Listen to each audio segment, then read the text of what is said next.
로마서 강의를 하고 있습니다. 그래서 로마서 이제 8장 말씀을 계속 증거하고 있는데요. 제 8장은 모든 성경 중에 이제 하나만 남겨 들어가면 로마서라고 할 만큼 그렇게 꽃 중에 꽃이요 보석 중에 보석인데, 또 로마서 전체 말씀 가운데도 몇 장이 제일 보석이 될까요? 찬란히 빛나는 8장입니다.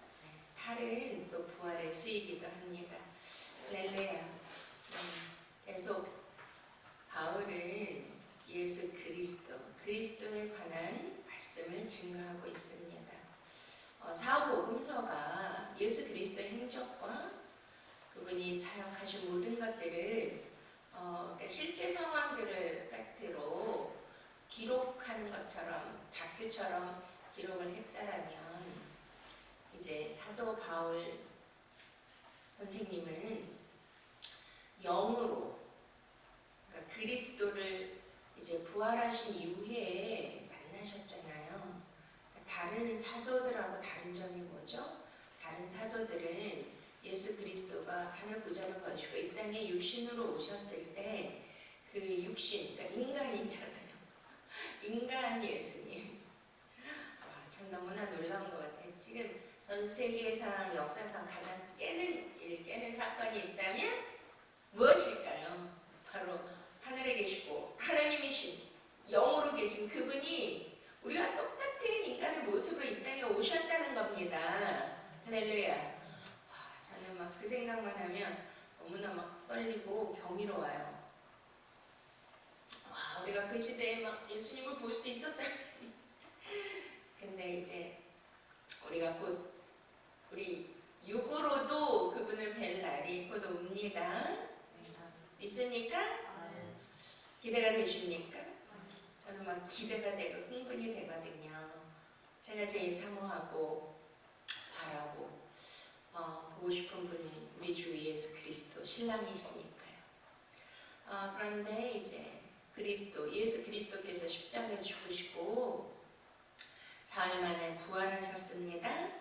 그래서 부활하신 예수님은 그 인간의 모습으로 종으로 또 죽기 위하여 오셨던 이사야서 53장에 나타나신 진짜 너무나 힘이 없고 연약하고 흠모할 만한 것이 아무것도 없고 고운 풍채도 없으며 모든 질과 강고를 겪어서 모든 사람들에게 버림받고 이렇게 따돌림바 된 그러한 누추하고 초라한 연약한 그 모습이 아니라 너무나 영광스럽고 너무나 환하고 빛나고 거룩하고 아름다우신 모습인 줄 믿으십니까? 그 부활하신 예수님, 바로 그분은 그리스도십니다. 그리스도, 할렐루야. 그리스도라는 것은 히브리 말로 메시아, 기름 부음을 받은 자들. 그래서 우리는 누구예요? 크리스천. 우리도 그리스도인이에요. 그리스도로부터 기름 부음을 받은 자들만 그리스도인입니다. 크리스천. 할렐루야. 믿습니까? 그래서 그리스도께서 이제 바울은 부활 이후에 예수님을 다메섹 도상에서 만났습니다. 사도행전을 통해서 이제 그의 고백이 나오는데요. 그러니 이제 실제로 인간으로의 모습에서 만난 것이 아니라 그분은 이제 실체를 보는 것 같이 만나셨지만 다르게 만난 거죠. 다른 사도들하고. 어떻게 다르게 만났을까요? 인간의 모습이 아닌 완전하신 하나님으로 만나신 거예요. 그러니까 완전하신 하나님의 그 영광 가운데 그분을 배웠기 때문에 그분이 증거하는 모든 말씀은 어떤 인간의 모습에서 나타나진 그런 것들이 중요할까요? 아니면 모든 죽음을 이기시고, 할렐루야, 사망 권세를 깨뜨리시고 이기시고 부활하신 하나님이시오, 왕중의 왕이시오, 만주의 주이신 그 그리스도의 모습을 배웠고 그분의 은혜를 받았고 그리스도의 그 기름 부음을 받으셨기 때문에 그가 보는 관점은 조금 다를 수 있다, 이렇게 생각이 되어지거든요. 그러니까 굉장히 이 로마서를 통하여서 제가 늘 말씀드리는 게 이거잖아요. 성경을 볼 때 성경을 뭘로 봐야 돼요? 그냥 문자적으로 봐야 됩니까? 아니면 성령의 기름 부음 안에서 성령께서 눈을 뜨게 하시고 성령이 조명하여 주시는 그 관점에서 지혜와 계시형을 가지고 성경을 봐야 되는 거 믿으십니까? 그렇다면 어떻게 돼야 돼요? 하나님이 우리에게 이 성경을 주시고자 하는 그 메시지가 있다는 거죠. 그러니까 우리는 독자와 청자인데 그럼 작가의 의도가 있는데 굉장히 그 작가의 의도를 금방 알 수가 있을까요? 아니면은 가리워져 있을까요? 가리워져 있고 감춰져 있고 드러나지 않도록 되어 있기 때문에 이 성경 말씀은 해석이 필요한 겁니다. 그래서 선지자나 교사, 목사가 하나님께서 그들을 세워 주심으로 말미암아 하나님의 뜻이 뭔지 우리는 인간 사회생활에서 살기 때문에 거기에서 전달할 수 있는 메신저를 통하여 하나님은 우리 인간이 이해하고 해석할 수 있도록 그렇게 이제 그 방법과 통로로 사용하시는 것입니다. 대표가 누구예요? 사도 바울이었던 것입니다. 할렐루야. 그래서 이제 로마서를 보면 우리가 이제 뭐 8장은 특별히 뭐에 대해서 많이 다뤄요? 영과 육에 대해서 다루지 않습니까? 할렐루야. 그러니까 보이는 세계는 육인 거예요. 인간이 가지고 있는 오감이나 인간이 본래부터 느끼고 생각하고 판단하는 그 혼적, 지정의 세계, 그거는 다 뭐라고 생각하는 거죠? 육의 관점이다 이렇게 생각하는 것입니다. 우리 뭐 이렇게 살덩어리만 육이 아니라 보이는 세계, 인간이 추구하는 세계, 인간이 욕망하는 세계, 인간에게 주신 혼적 그러한 모든 사고 방식과 관점들, 이것은 다 육인 거예요. 그 모든 것도 뭐 지정의 혼내 영역도 하나님이 주신 건데 우리는 끊임없이 그거를 어떻게 해야 돼요? 육을 죽여야 된다. 정과 욕심의 십자가를 못 박아야 된다. 너의 모든 자아를 부인하고 십자가를 지고 예수 그리스도를 따라야 된다. 할렐루야. 그러니까 이 영적 생활이라는 것은 초월하는 신앙인 걸 믿으십니까? 초월하는 신앙이라는 게 뭐예요? 우리의 현실을 뛰어넘어야 돼. 현실의 모든 장벽, 그러니까 보이는 것으로 인간들은 살 수밖에 없고 그거를 믿을 수밖에 없고 그거를 이루어야 되고 보이는 것이 다라고 생각하는데 사실은 보이지 않는 세계가 진짜인데 여기에 머물러 있고 여기에 집착하고 여기 보이는 현실에 잡혀 있다 보면 절대로 보이지 아니하는 영의 세계를 볼 수도 없고 알 수도 없는 거예요. 그래서 성경은 성령님은 끊임없이 이런 것들을 초월해서 뛰어넘어서 다른 영적 세계로 나아가라. 할렐루야. 믿습니까? 그러니까 그것이 우리에게 주시는 메시지인데 이제 그게 잘 안 되는 거예요. 그러나 이제 사도 바울은 그 눈이 멀게 하셨잖아요. 빛보다 더 강한 그 빛이 비춰져서 눈이 멀게 해서 아나니아라는 사람들을 통하여서 그 눈의 비닐을 벗게 하도록 하나님이 만드셨는데 그게 다 영적인 거예요. 그 지금 보이는 세계에서 율법으로 봤던 모든 세계관과 역사관과 종교관, 이 모든 율법관이 완전히 벗겨져야 누가 보이는 거예요? 그리스도가 보이는 겁니다. 믿습니까? 육체대로 살면 반드시 죽는다 그랬어요. 육신의 생각은 사망이라고 했습니다. 육신의 생각, 자기 인간의 감정과 인간의 잣대, 인간의 사고방식, 인간의 판단 다 죄악입니다. 심판의 대상입니다. 그것이 로마서 8장이에요. 육신의 생각, 사망, 영의 생각은 생명과 평안입니다. 그러니까 끊임없이 우리는 이 세상에 할 수 없이 살고 있지만 존재하고 있지만 그 모든 보이는 세상, 육의 세상, 육의 생각 이거를 쳐서 그거를 부인하고 없애지 않으면 심판이고 사망이라는 것입니다. 우리는 성경대로 믿으셔야 합니다. 그래서 우리는 영의 생각이 뭐예요? 성령께서 주장하시고 성령께서 우리에게 주시는 성령의 인도함을 받고 지와 계시형을 받아서 우리의 눈이 비늘이 벗겨지고 다른 사람이 볼 수 없는 영의 차원의 것을 보고, 그렇다고 무슨 환상과 귀신을 보고 그러라는 게 아니에요. 성경을 뭘로 봐야 돼요? 예수 그리스도의 관점으로 봐야 된다는 거예요. 작가의 의도대로 하나님이 우리에게 주시고자 하는 메시지를, 그것을 볼 수 있는 영의 눈이 떠지시기를 축원드립니다. 할렐루야. 그래서 이제 이 안에 우리 안이 중요하다는 거예요. 하나님은 우리 안이 있습니까? 그래서 이번에 이제 제가 뜻하지 않게 주일날 나가게 되었습니다.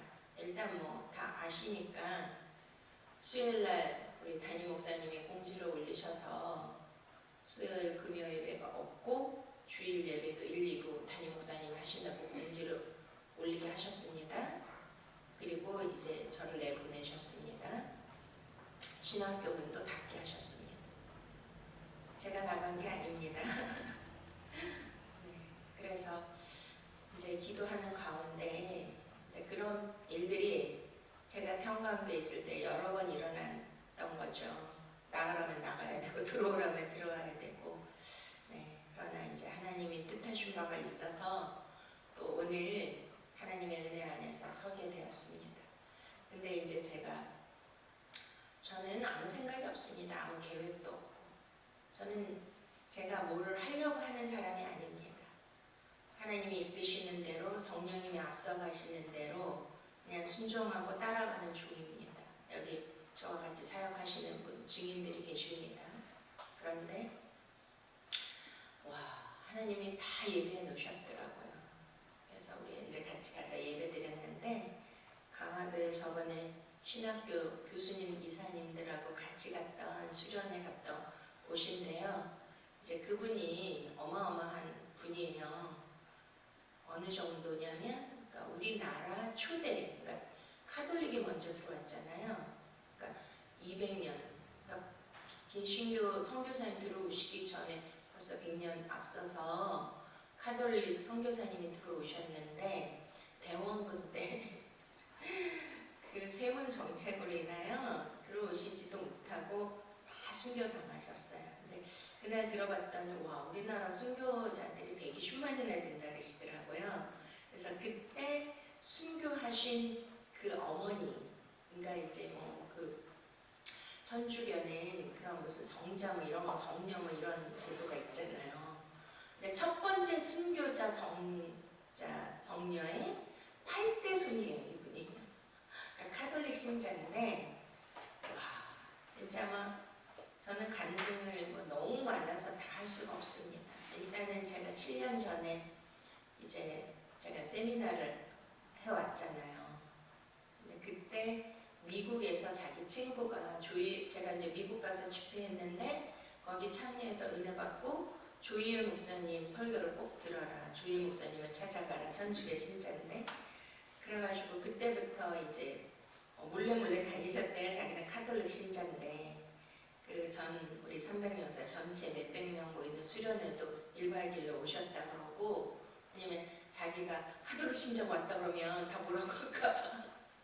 그래서 평생 기도 제목이 조희일 목사님을 사모했고, 이렇게 같이 지금 어마어마한 프로젝트랑 사역을 하는 준비해 주셨는데, 이분이 5060 비자금 그런 사건으로도 기적과 같이 만나서 주기도문 인생이라는 그런 책 자서전도 내셨어요.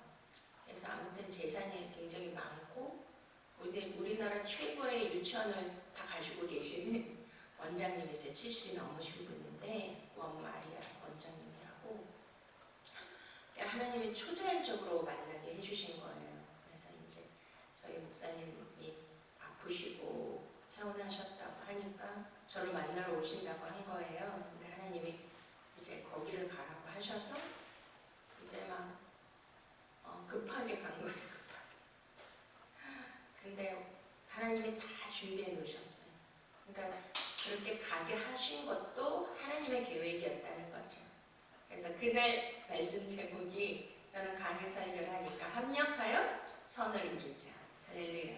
근데 뭐 거기에 뭐 우리나라 막 유명한 감독님도 계시고 그 우리 기자님도 계시고 또 막 하여튼 여러분이 오셨어요. 근데 제일 중요한 거는 거기에 그 유 토마스라는 그런 뭐 본부장님이라고 하는데 그분들을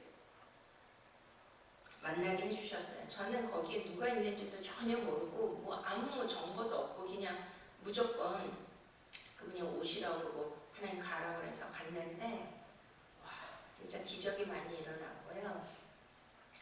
제가 말씀드리고 싶은 거는 그 유토마스라는 분이 간증을 하시는 유명한 주지스님이었어요.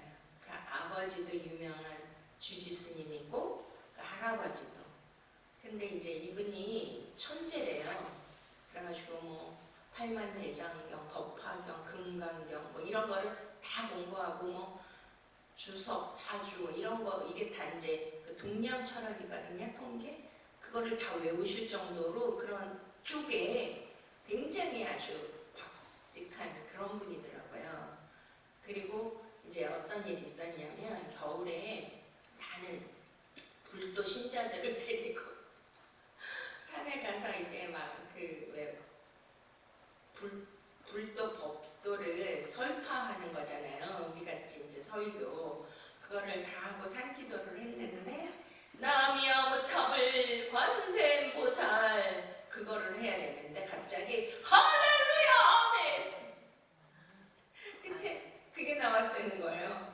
그러니까 자기도 깜짝 놀라고 멘붕이 그래가지고서 그 신도들이 불교 신자들이 다 놀라가지고 어떻게 된 거냐고 막 아니 무슨 일이에요 무슨 남이야무탑을 왜 할렐루야 왜 할렐루야 아멘을 하냐고 막 그래가지고 난리가 난 거야. 근데 와 진짜 막 그때 성령님이 임하셔가지고 이분이 그 자리에서 뭘 벗었어요? 승려복을 벗은 거예요. 할렐루야. 와 그래가지고 파괴를 그리고 그 즉시로 산을 내려왔어. 와 이런 기적이 있습니까? 하나님이 그런 분을 만나게 해주셨어. 근데 그분이요 저하고 말씀을 하는데 근데 그분이 이제 막 그날부터 8시간씩 성경을 읽은 거야. 와 그러면서 예수님을 잘 믿는 또 부인을 하나님이 붙여주셔서 결혼하셨고요. 그러면서 성경만 연구하는 거야. 근데 이제 모든 진리는 통한다고 이분이 가지고 있는 그 동양 철학이 있는데 이 성경이 다른 관점에서 보이고 특별히 뭐를 연구했냐면 도마 성경. 여러분 도마 성경이 있는 건 아시나요? 우리가 10개 제자 중에 의심 많은 도마 아시죠? 그 도마가 그 도마 성경이 있는데 그게 이제 발견되지 않았는데 1945년 양치는 소년들에 의해서 그 동굴에서 발견된 거예요. 할렐루야. 근데 그 성경, 그러니까 이제 이 성경 편집은 그 이전에 다 끝났기 때문에 근데 도마 성경은 이제 예를 들어서 마태, 마가, 누가 뭐 이렇게 성경을 기록했잖아요. 예수님의 행적, 예수님의 사역 이런 거를 다큐식으로 기록을 했다라면 도마는 어떻게 했냐? 사도 도마는 예수님이 말씀하신 걸 그대로 적은 거예요. 예수님이 설교하신 걸 그대로 적은 거예요. 할렐루야. 그래서 저도 이제 조금은 읽었는데 이제 지금 뭐 제가 병원에 있느라고 그런 시간이 없어서 아무튼 이제 자세히 읽어보려고 하는데 그래서 제가 말씀드렸잖아요. 요한복음 강해를 할 때 모든 사람이 도마는 의심 많은 도마 그렇게 치부를 했어요. 근데 제가 아니라 그랬죠. 도마야말로 진짜 사도 중에 사도고 영성가다 제가 그랬어요. 왜냐? 그분은 예수님의 말씀을 만진 바 되고 쥐어본 자 되고 본 바 되고 손에 넣어본 자가 되고 그분 안에 들어가 본 자예요. 그 기록이 요한복음의 기록이 그거예요. 창자고 여기에 다 손과 발을 넣어봐라. 응? 그래서 보고 믿는 자가 복되도다. 보지 않고 믿는 자가 더 복되도다. 보지 말고 믿는 자. 그러니까 그것이 진짜 예수 그리스도 하나 됐다는 뜻이거든요. 와, 저는 너무나 놀랐어요. 저도 모르는데 성령께서 가르쳐서 제가 그렇게 해석을 했어요. 근데 그게 맞았던 거예요. 그 도마라는 이름이 토마스거든요. 그게 쌍둥이라는 뜻이야. 쌍둥이.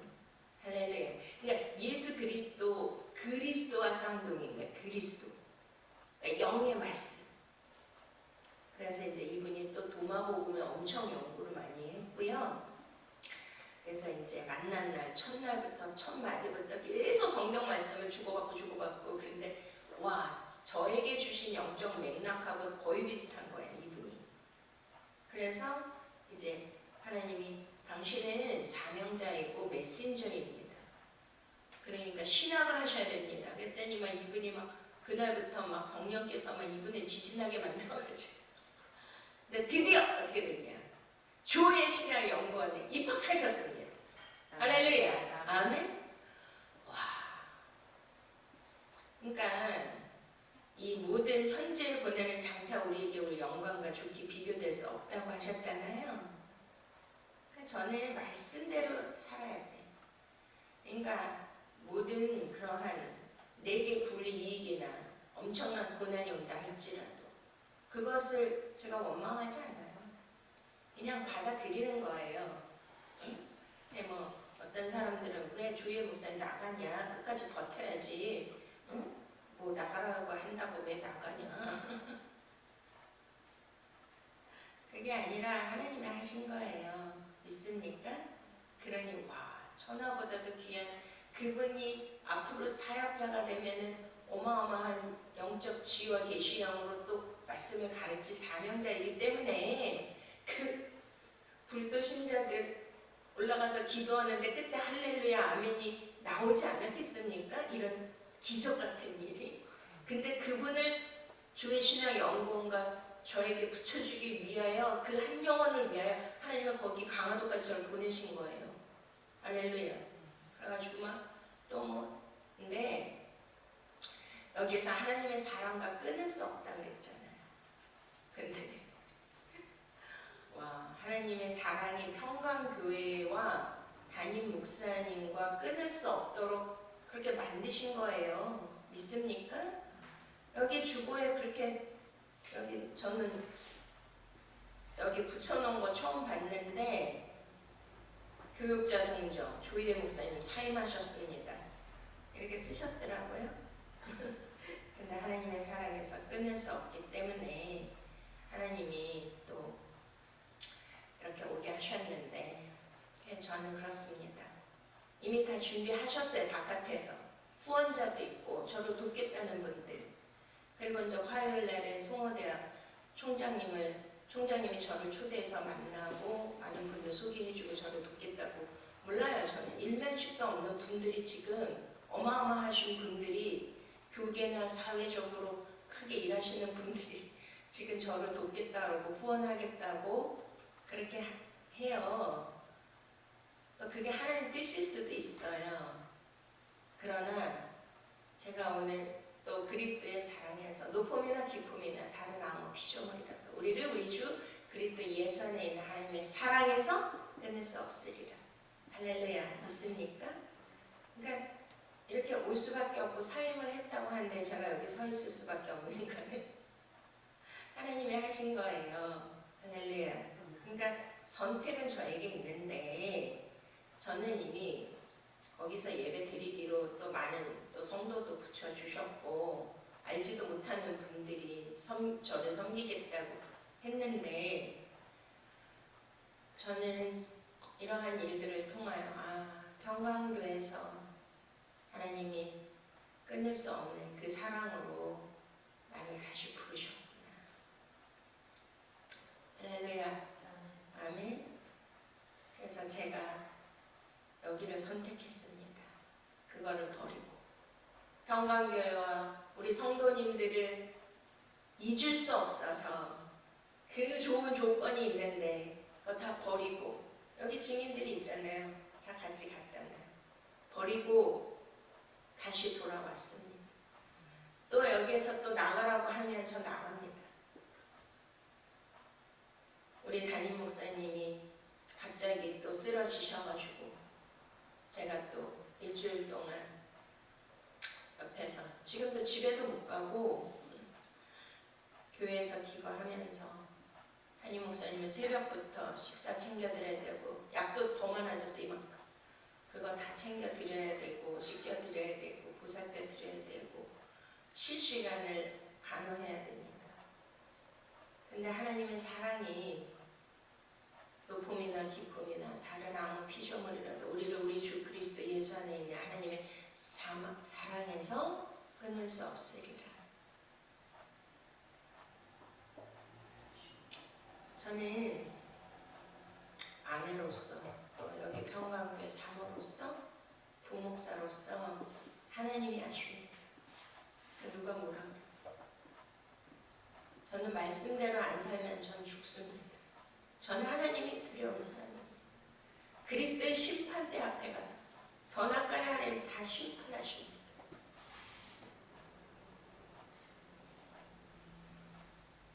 그래서 끝까지 살아, 원수까지 살아. 하나님이 맺어주신 부부를 누가 밟는다 해도, 누가 못하게 한다 하더라도, 누가 치고 들어온다 해도 그 사랑에서 끊을 수 없고, 하나님이 내게 주신 가정이고 남편이고 동력자이기 때문에 죽는 그 순간까지 하나님의 뜻 안에서 이 말씀대로 저는 이루어지실 것을 믿습니다. 아멘. 여러분도 마찬가지예요. 그래서 우리 한번 성경 한번 보시겠습니다. 한번 보시겠습니다. 성경 이제 31절. 그런즉 이 일에 대하여 우리가 무슨 말 하리까? 만일 하나님이 우리를 위하시니 누가 우리를 대적하리? 자, 그런즉 이 일에 대하여, 그러니까 우리가 이제 30절 말씀 있죠? 위에는 이제 합력과 선을 이루느니라. 그래서 제가 이제 그 강화도 원하트 교회 이름까지 하나님 주셨어요. 주의 생명교회라고. 담임 목사님 조이열 목사. 자, 그런데 합력할 선을 이루자 그래서 이제 막 그날 엄청 은혜를 사람들이 많이 받고 폭포수 같은 눈물들을 쏟고 오늘 또 같이 예배드리기로 했는데 하나님이 일로 이끄셨습니다. 자, 그래서 30절. 또 미리 정하신 그들을 또한 부르시고, 부르신 그들을 또한 의롭다 하시고, 의롭다 하시는 그들을 또한 영화롭게 하셨느니라. 여기에 이어서 그런즉 이 일에 대해 우리가 무슨 말 하리요? 만약 하나님이 우리를 위하시면 누가 우리를 대적하리요? 할렐루야. 그러니까 제가 에베소서 1장에 우리를 하나님이 창세 전부터 우리를 하나님이 기쁘신 뜻 안에서 그 하늘 신령한 복을 주시기 위하여 그리스도 안에서 우리를 예정하셨다고 했잖아요. 그러니까 그 예정 안에서 하나님이 우리를 부르심을 믿으십니까? 부르시고 부르신 그들을 의롭다 하시고 또한 그들을 영화롭게 하셨습니다. 그래서 이제 구원의 서정의 9단계 맨 마지막이, 그러니까 중간에 이제 칭의, 예수 그리스도를 믿음으로 저와 여러분이 죄인인데 하나님 의롭게 칭해 주셨습니다. 그리고 이제 그 다음 단계가 이제 성화인데, 성화가 지금 우리가 지금 인생의 광야 길을 걷고 이 고난을 허락하시는 것이 바로 성화입니다. 그러니까 저는 사역자이기 때문에 남들보다 더 많은 피눈물을 흘려야 되는 그런 고난을 허락을 하셔요. 근데 고난만 주시면 얼마나 아프고 힘들겠어요, 서로. 근데 영화를 주시더라고요. 그래서 현재의 고난은 장차 우리에게 주실 영광과 좋게 비교될 수 없습니다. 항상 고난과 비례해서 영광, 영화를 주시니까 진짜 너무나 놀라운 거죠. 와, 하나님은 살아계시노. 그래서 저는 진짜 알 수 없는 하나님의 손길이 초자연적인 역사가 하나님의 일을 하기 위해서 이렇게 모든 것들을 준비하시는데, 그런즉 우리가 이래 대해 무슨 말을 하래요? 만약 하나님이 우리를 위하시면 누가 우리를 대적하리. 여러분들 고난 안에 있을 때 두려워하지 마세요. 우리가 성화는 뭐죠? 연단, 훈련입니다. 고난을 그냥 주시는 게 아니에요. 우리는 영적인 업그레이드, 영적인 도약을 하기 위하여, 영적으로 성장하기 위하여, 영적으로 비상하기 위하여, 또 다른 차원으로 올리기 위하여 주시는 줄 믿으십니까? 아멘? 그러면은 그거를 받으셔야 돼요. 하나님이 그렇게 하시기 위하여 고난을 허락하신다는 걸 믿으실 수 있게 바랍니다. 믿습니까? 그러니까 의롭다 하신 그들을 영원하게 하시고, 하나님이 우리를 위하시면 누가 우리를 대적하려? 가장 중요한 것은 누가 나를 인정해주고 누가 나를 사랑해주고. 사람들은 어떻게 해요? 인간들에게, 사람들에게 인정받으려고 해요. 사람들의 가장 약점이 뭔지 아십니까? 누구에게 인정받으려고 막 수단과 방법을 가리지 않고 막 하는 거예요. 누구에게 인정받고 누구에게 사랑받으면 거기에 미쳐가지고 하나님의 종이 되어야 되는데 사람의 종이 되어야 돼가지고 모든 거를 다 버리고 그 사람에게 미쳐가지고 그러는 게 하나님 뜻이 아니에요. 우리는 오직 하나님이 우리 편이 되셔야 됩니다. 그러니까 하나님 저를 훈련하실 때 다 끊어놓으시더라고. 내가 믿고 의지하는, 오죽하면 진짜 얻고 다녀도 모자랄 만큼 그렇게 그 시집와서 그 희생과 그 수고와 헌신을 하고, 지금도 그 자녀들을 내가 품고 내가 섬기면서 데리고 살고, 그 병원 중에도 이 생명 다하도록 했는데 그분도 의지하지 말라는 거잖아요. 근데 저도 인간이고 여자이기 때문에 의지하고 싶고 사랑받고 싶고 인정받고 싶고, 근데 하나님은 너무나 혹독하게 그걸 끊어내셨어. 오죽하면 제가 바깥에 나가도록까지 하나님이 그렇게 나를 밀어내실까요? 그런데 그냥 그렇게만 하면 얼마나 서럽고 외롭고 슬프겠어요. 아프고. 근데 하나님이 나를 위하신다는 거를 너무나 느끼는 거죠. 나를 사랑하죠. 이 고난을 통하여 내가 너를 영적으로 비상하게 하기 위한 하나의 과정입니다. 할렐루야. 그거를 저와 여러분이 받아들이신다면 어떠한 대적도, 여기 뭐라 그래요? 누가 우리를 대적하리. 왜요? 그리스도 사랑 안에 있고. 그러니까 이 단계까지 올라가야 돼요. 누구에게, 사람에게, 인간에게 인정받으려고 그러고 사랑받으려고 그러고 막 그런 거를, 하나님은 진짜 하나님 사랑하는 하나님의 자녀이고 신부이고 사역자라면 그거를 칼같이 진짜 잔인할 정도로 다 잘라내시는 거예요. 그리고 저 같은 경우는 그래요. 오직 보이지 아니하시는 예수 그리스도 하나님, 오직 말씀, 성령님만 의지하고 또 의지하고 그분만을 바라보도록 저를 혹독하게 훈련시키시는데, 그러니까 제가 위로받는 게, 와, 눈에 안 보이시는 전능하신 하나님, 위대하신 하나님, 너무나 크고 놀라우신 그 거룩하신 창조주 하나님이 나와 함께 하신다는 거, 나를 위해 주시고 계시다는 거, 그 증거가 너무 많으니까 제가 그거를, 그 하나님의 사랑을 부인할 수도 없고 원망할 수도 없고, 그러니 그 수많은 공격이 오잖아요. 저를 찌르고 대적하고 막 핍박하고 잘라내려고 하고, 그랬는데도 하나님의 사랑이 더 크다는 거예요. 그래서 여기에서 그 사랑이 누가 우리를 대적하리. 하나님이 우리를 위하신 것 믿으셔야 돼요. 여러분 편이 되어주신다. 하나님으로부터 인정받으시기 축원드립니다. 아멘. 사람에게 싫음받고 미움받고 버림받아도 걱정하지 마세요. 슬퍼하지 마세요. 낙심하지 마세요. 어차피 예수 그리스도도 어떻게 됐어요? 그 따라다니는 제자들이 다 부인하고 도망갔잖아요. 제가 늘 하는 게 있어요. 우리 며느리한테나 또 성도들.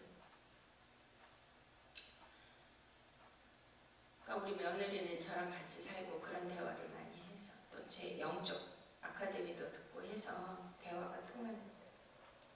어머니는 왜 그렇게 사니? 자기는 같은 여자로서 도저히 이해할 수 없고 어머니 하나님을 자기는 이해가 안 된대요. 진짜 너무 안쓰러워서 자기는 못 봐주겠대요, 저를. 그래서 그게 아니야. 예수님이 그렇게 사셨는데 왜 우리가 그렇게 안 살아야 돼? 예수님이 가신 길을 당연히 우리도 가는 거야.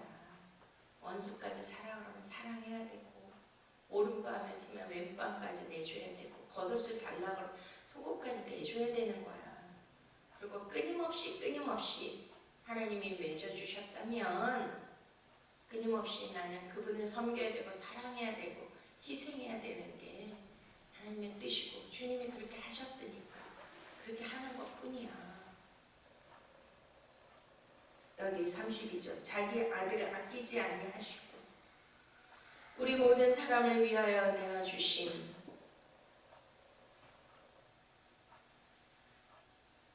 이가 어찌 그 아들과 함께 모든 것을 우리에게 주시지 아니하겠느냐. 아멘. 아버지의 사랑은 놀라운 거 믿으십니까? 아버지의 사랑이 뭐예요? 십자가의 사랑입니다. 할렐루야. 아멘. 아버지 사랑 크고 놀라워. 하나님은 선하십니다. 저는 하나님 어떤 은혜를 주셨냐면 어떠한 핍박과 환난이나 공고와 적신이나 매맞음이나 이런 게 있어도 하나님은 선하십니다. 따라하시겠습니다. 하나님은 선하십니다. 하나님은 선하십니다. 하나님은 선하십니다. 하나님은 선하십니다. 결국은 해피엔딩으로 끝나게 해주실 거고요. 하나님은 선을 이루기 위하여 담력하여 선을 이루기 위하여 하시는 거고 하나님이 나를 위하는 거를 내가 믿는다라면 어떤 대적도 우리를 하나님의 사랑에서 끊을 수가 없습니다. 중요한 건 뭐예요? 그 독생자 아들을 아끼지 아니하시고 모든 사람을 위하여 내어주신 그 아버지가 어찌 그 아들과 함께 모든 것을 우리에게 은사로 주지 아니하시겠느냐. 믿습니까? 여러분 말로만 믿지 마시고요. 진짜로 믿으세요. 근데 이상하잖아요. 우리가 17절 보시면 자녀이면 또한 상속자, 하나님의 상속자, 그리스도와 함께한 상속자니 우리가 그와 함께 영광을 받기 위하여 고난도 함께 받아야 할 것이다. 이게 너무 이상하지 않아요? 아니 자녀이면 상속자 그리고 후사면 그리스도와 함께 후사인데 우리가 그와 함께 영광을 받기 고난도 함께 받아. 그냥 일반적인 크리스찬들 대부분의 크리스찬들이라면 왜 고난을 준다 그러면은 no thank you, no thank you, no thank you 막 이러잖아요. 근데 그게 뭐라고요? 자기 아들 독생자를 주시기까지 위한 아버지의 사랑이라는 거예요. 역설이죠. 그러니까 아니 일반적으로 하나님이 축복을 주셔야지 왜 고난을 주시는 거야? 응? 그리고 또 고난이 왔다 해도 이거를 없애주셔야지 왜 이 고난이 영광이라고 생각하면서 이거를 받으라는 거야? 이해가 되십니까? 이해 안 되잖아요. 그러니까 도의 초보는 이해 못해요. 애기들을 엄마가 막 아빠가 애들을 가르치기 위하여 훈육을 하고 때로는 뭐 그 아이가 좋아하는 장난감도 뺏고 여러 가지 이제 막 그런 일들을 하잖아요. 아이를 가르치기 위하여. 그러면 도의 초보 어린아이 신앙은 그런 게 이해가 안 가죠. 고난이라고 생각하고 왜 내게 이렇게 하냐. 엄마가 날 낳은 거 맞냐. 이런 식으로. 근데 철이 들면 그걸 이해하죠. 그래서 진짜 자녀를 사랑하는 부모는 젊었을 때의 고난은, 고생은 뭐라 그래요? 우리나라 말을 돈 주고 사서도 하라 말하죠. 그냥 그거를 강한 훈련을 통하여서 누가 나와요? 정말 훌륭한 자녀로 성장해서 자기 자신이 이 풍파맞고 이 정말 험악한 경쟁력 많은 이 세상을 혼자서 능히 이기고 살아갈 수 있도록 그렇게 훈련해주고 뒷받침해주는 게 진정한 부모님의 사랑이라는 것을 깨닫게 되는 날이 오지 않겠습니까? 그러니까 그러한 고난을 하나님이 허락하시는 이유는 그리스도의 사랑, 그리고 독생자 외아들을 아낌없이 내어주신 그 아버지가 그 아들과 함께 우리에게 모든 은사도 허락해 주신다. 그것을 그냥 생각으로만 믿는 게 아니라 우리의 삶에서 그런 게 왔을 때 진실로 그거를 고백하고 돌파하시기를 축원드립니다. 아멘. 진짜 아버지는 선하세요. 근데 우리의 믿음을 통하여 선한 악의 선으로 바꿀 수 있고 상을 받을 수가 있고 아버지의 사랑과 아버지의 모든 은사를 다 받을 수 있는 거예요. 그래서 위기가 기회라고 그러잖아요. 위험 플러스 기회. 할렐루야. 저는 진짜 너무 부족하고 연약하고 아무것도 모르고 바보예요. 의지력도 없어요. 몸도 너무나 약하고. 근데 이렇게까지 오게 하신 거는 그냥 막 수많은 고난을 더 업그레이드. 와, 그러니 뭐 이제 고난의 달인이 될 정도까지 하나님이 저를 막 훈련시키시니까 너무나 진짜 막 이게 너무 감사한 거 있잖아요. 그때마다 뭐 해요? 하나님이 그 아들과 함께 그런 은사와 능력을 더 부어주시는 거예요. 할렐루야. 여러분 그거 믿으십니까? 그럼 고난이 왔을 때, 핍박이 왔을 때 기뻐하고 즐거워라. 하늘의 상이 크니라. 아멘. 그래서 고난을 즐겨야 돼요. 고난 때는 반드시 영광이 오기 때문에, 반드시 축복으로 이어지기 때문입니다. 많은 은사와 능력을 하나님이 주시기 때문입니다. 저는 뭐 처음부터 그런 걸 받은 사람이 아니에요. 차츰 하나님이 테스트하시고 또 테스트하고, 너 이래도 나만 의지하겠느냐, 나만 바라보겠느냐, 계속. 근데 이제 제가 잘난 것도 없고 능력도 없는데 제가 너무 연약하니까 너무 아무것도 할 수 없어요. 제가 유일하게 의지하는 그분도 나를 내치고 자녀들도 엄마를 별로 응원하지 않고 뭐 누구 하나 없는 거죠. 그런데 오직 너무 여리고 연약하니까 보이지 아니하시는 하나님만 의지하고 또 의지. 독생자 외아들을 주시기까지 하신 그 사랑이에요. 그래서 저는 십자가, 예수 그리스도의 사랑, 이 단어만 나와도 막 이 속에도 막 눈물이 막 무슨 폭포수 같이 막 내가 절제해서 그러는 거예요. 그래서 오늘 말씀 안에서 자 우리 33절 한번 보시겠습니다. 33절. 누가 능히 하나님의 택하신 자가 손사를 의롭다 하시기는 하나님이시니. 34절. 누가 정죄하고 죽으실 뿐 아니라 다시 살아나시니 그리스도 예수시니 그는 하나님 우편에 계신 자 우리를 위하여 간구하시는 자시. 아멘. 자, 그러면 우리를 의롭다 하신 분이 예수 그리스도잖아요. 그분의 십자가를 통하여 우리를 의롭게 만드신 겁니다. 십자가면 뭐예요? 고난과 아픔과 희생과 죽음과 처절한 버림당함과 찔림과 고통이잖아요. 그러니까 그거를 통하여서 하나님은 우리를 의롭다 만들어 주시는 것입니다. 할렐루야. 그러면 어떻게 돼요? 우리를 누가 정죄하리요. 그냥 정죄할 자가 없어요. 왜? 내가 의롭게 되었기 때문에.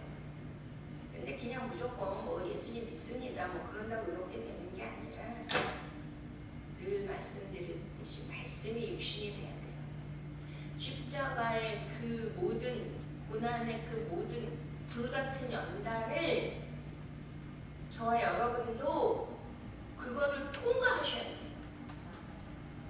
여러분 형통한 게 축복이 아닙니다. 무조건 잘 되고 무조건 뭐 내가 원하는 대로 다 되고 만사형통 뭐 만족함 이런 게 다 하나님의 축복이 절대 아니에요. 이해가 되십니까? 십자가를 통과하지 않는 자, 광야를 통과하지 않는 자는 절대로 요단강을 건널 수 없고 하나님이 약속하신 천년왕국 가나안 땅 축복의 땅을 갈 수가 없습니다. 그거를 통과하지 않으려고 난리를 친 게 이스라엘 백성이잖아요. 1세대. 그래서 하나님의 말씀을 청종치 않으므로 하나님이 다 죽였다 그래요. 광야에서 하나님이 주셔. 그럼 뭐예요? 우리는 이거를 통과하셔야 된다니까. 있습니까? 그러니까 고난을 두려워할 필요도 없고 걱정할 필요가 없어요. 하나님이 나를 영적으로 업그레이드 시켜주기 위한 하나의 통과 의례일 뿐이에요. 그거를 통하여 내가 나를 연단한 후에는 내가 정금같이 나오리라. 그러니 내가 그 십자가의 불같은 연단을 통과하면서 불순물이 다 빠지니까. 그러니까 고난은 뭐를 주시기 위함이다? 불순물을 빼기 위한 작업입니다. 우리의 죄성, 우리의 육신의 생각들, 옛사람, 아직도 남아있는 그 옛 습성들, 그러한 기질들, 옛날에 그냥 그렇게 말할게요. 성깔들, 자존심, 모든 것. 그거를 다 정련하기 위하여, 재련하기 위하여 우리를 불같은 시험과 연단을 주시는 거예요. 이게 축복이에요. 믿습니까? 예수님이 그 십자가에서 뭘 당하신 거예요? 화목제물로 오셨잖아요. 끊어진 하나님과의 관계를 이어주시기 위하여, 또 이웃과 이웃의 그 끊어진 관계를 이어주시기 위하여 당신이 화목제물이 되셔서 불같은 연단으로 번제단에서 그가 불태워진 거예요. 십자가. 믿습니까? 그러면 그거를 통과하지 않으면은 그 다음 단계 갈 수가 없어요. 광야에서 하시는 거예요. 그게 성화의 단계입니다. 근데 끝까지 그거를 붙들고 늘어지고 내 자존심, 내 의지, 내 고지 이거 놓지 않으면 이스라엘 백성 죽이듯이 하나님이 그렇게 하시겠다는 게 이게 영적 원리임을 믿으셔야 돼요. 그러니까 뭐 해야 돼? 그런 일이 오면 얼른 두 손 들어요. 자, 두 손 듭시다. 항복 합시다. 항복. 그래가지고 전부여 의지 없어서 손 들고 옵니다. 주 나를 박대하시면 나옵니까.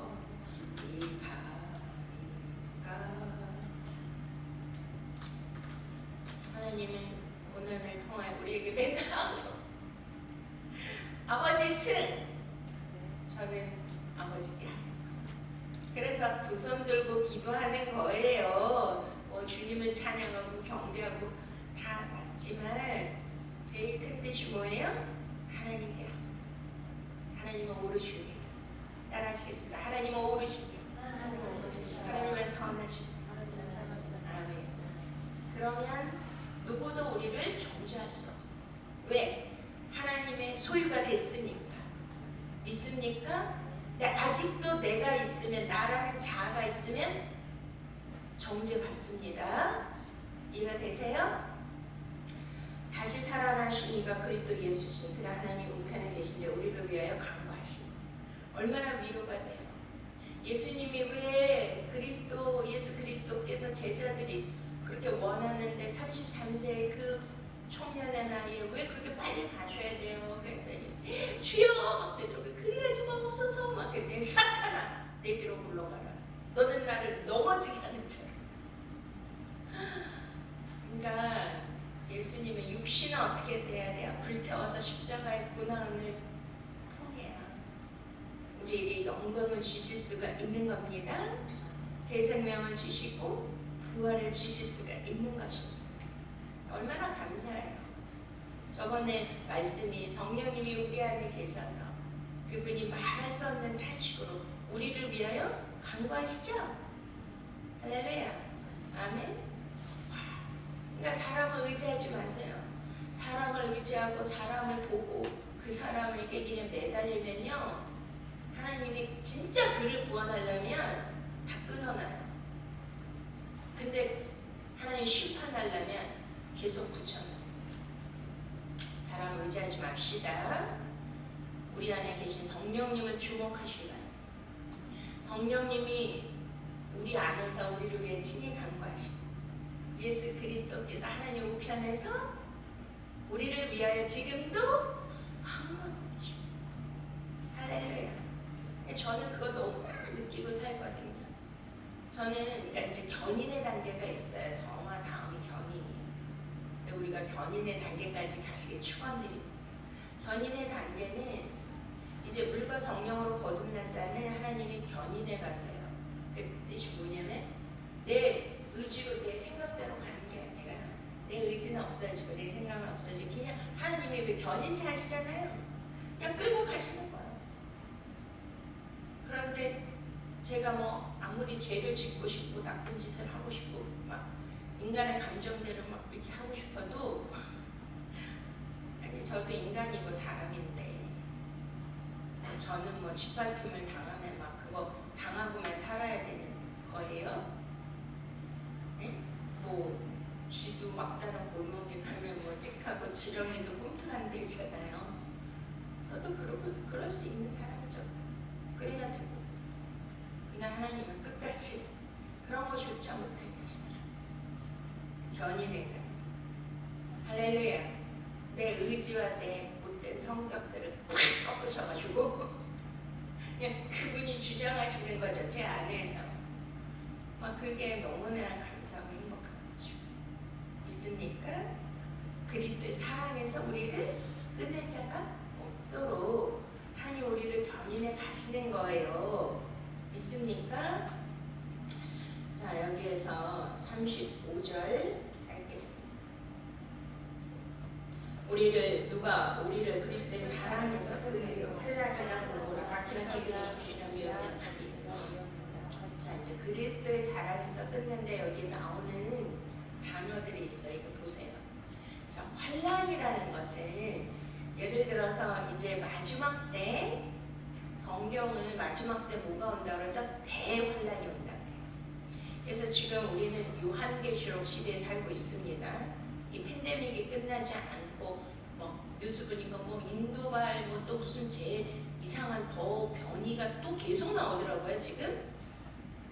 그래가지고 뭐 불라지 뭐 이런 데는 막 공세력이 내리고 막 어마어마하게 막 사람들 죽어가고 이렇다고 잠깐 봤는데요.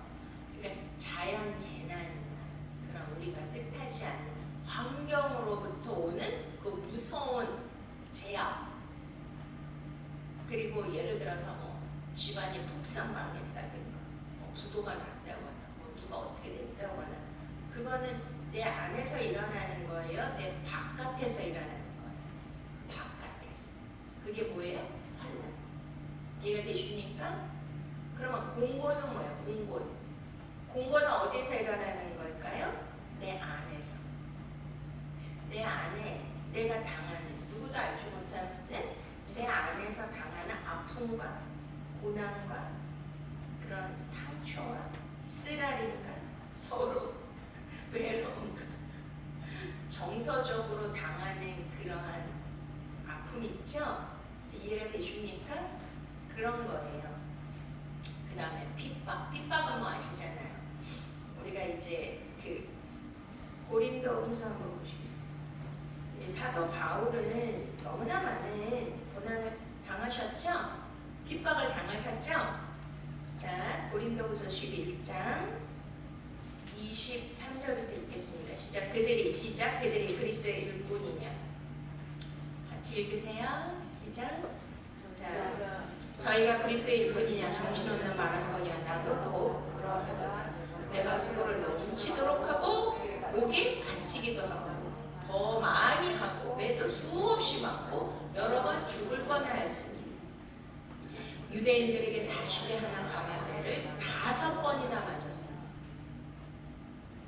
그 다음 3번 폐장으로 맞고 1번 돌로 맞고.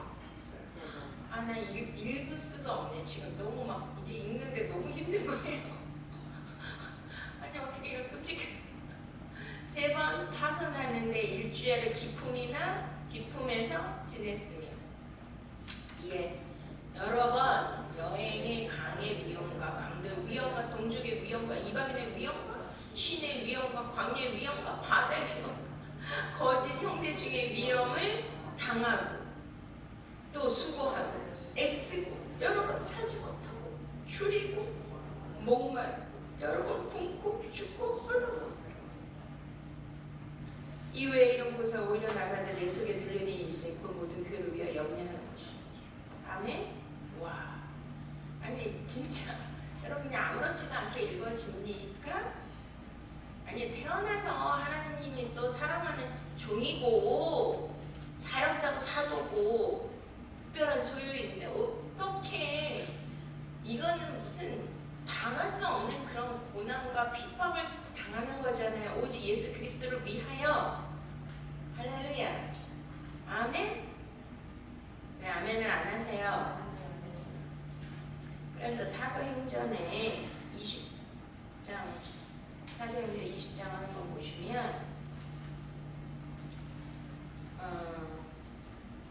23절 오직 성령이 각성에서 내게 증언하여 결박과 환난이 나를 기다린다 하시니 내가 달려갈 길과 주 예수께 받은 사명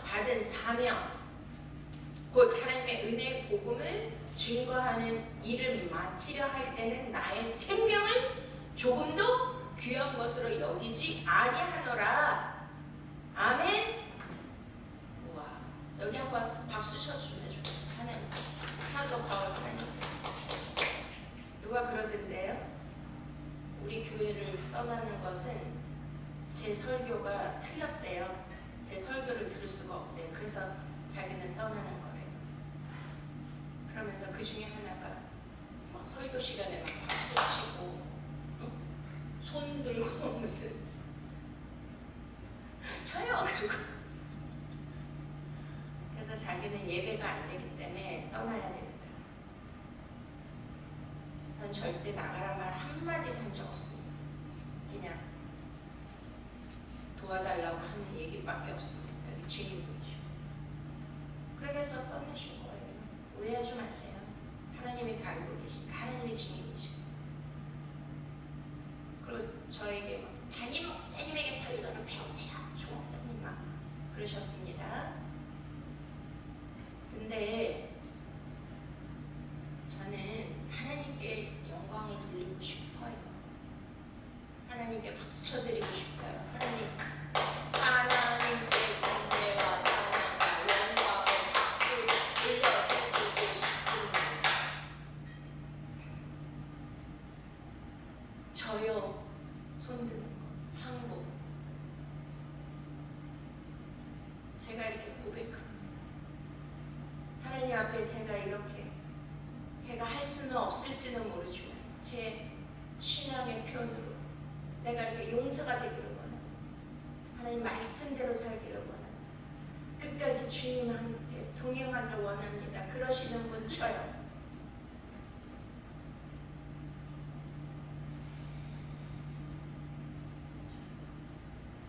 저는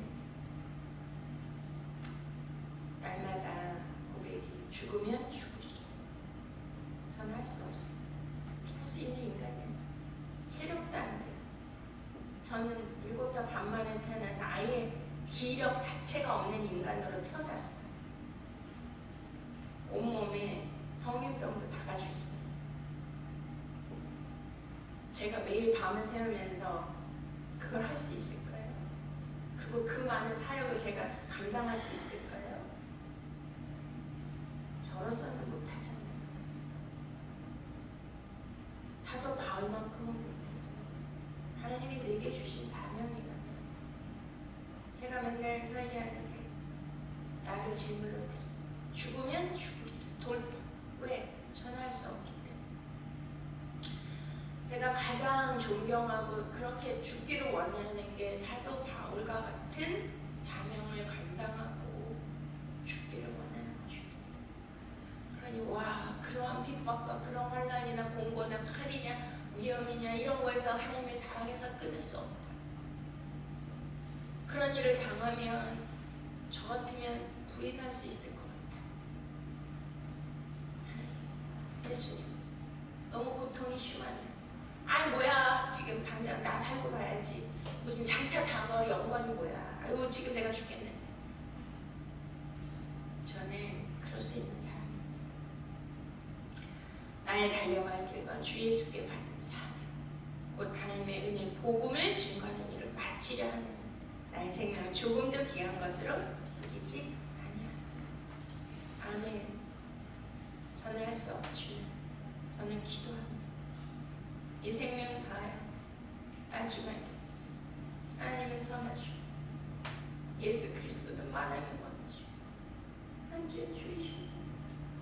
그래서 디모데후서 4장 말씀이 저희 신앙 고백이 이제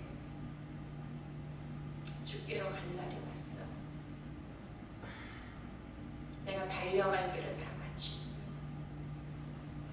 내가 선한 싸움을 다 싸우고 믿음은 지켰어. 이제 이후로는 의의 면류관이 예비되어 있으니 의로우신 재판장 주 예수 그리스도께서 내게 주실 것이니 나뿐만 아니라 주의 다시 오심을 사모하는 모든 자에게. 아멘. 저는 맨날 그 고백을 해요. 저는 할 수 없어요. 그런 자격도 없고 능력도 없고 그러한 조건이 그러한 사람이 아니에요. 그러나 저는 그렇게 되기를 원합니다. 그렇게 살기를 원하고 그렇게 죽기를 원합니다. 제가 제일 부러운 게 이거거든요. 나의 달려갈 길을 다 마칠 때까지 내 생명을 조금 더 귀한 것을 여기자 하나님께 드리고 싶은 것이 제 믿음의 고백입니다. 그래서 여기 우리 사역자들이 계시는데 제가 사역 우리가 이제 미국에도 가셨는데 같이 그런 사역에 어떤 영혼을 만나면 그냥 생명을 걸어야죠. 근데 제가 하는 게 아니라 성령께서 그렇게 하시더라고요. 그러면은 초자연적인 모든 내 체력과 할 수 있는 모든 것을 초월하도록 하나님이 하셔서 지금까지 왔습니다. 좋아요, 여러분들. 다시 말씀 읽고 오늘 말씀 마치겠습니다. 로마서 우리 다시 8장 마지막.